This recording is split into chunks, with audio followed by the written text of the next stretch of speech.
Matagumpay na naaresto ng Tabaco City Police Station ng Albay Police Provincial Office ang isang hinihinalang tulak ng droga sa isinagawang bypass operation sa Barangay Tayhi, Tabaco City, Albay. Pinangunahan ni Police Lieutenant Colonel Berhel B. Bibat, officer in charge sa operasyon na bahagi ng patuloy na kampanya laban sa illegal na droga sa lungsod. Nasamsam mula sa suspect ang tinatayang 6.3 grams ng hinilang shabu na may halagang 41,000 pesos.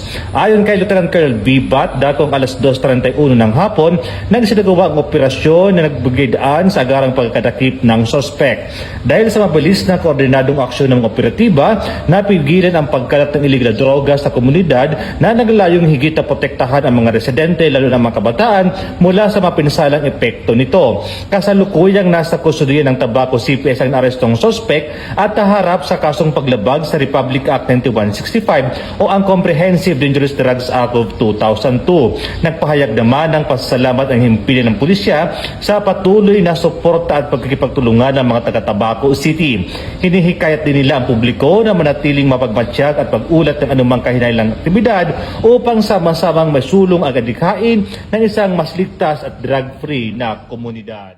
Mula dito sa Legazpi City, Albay, ako po yung Police News Network Correspondent, Police Staff Sergeant Mercury Tupilo Piniligoya. Alagad ng batas, tagataguyod ang balitang pulis.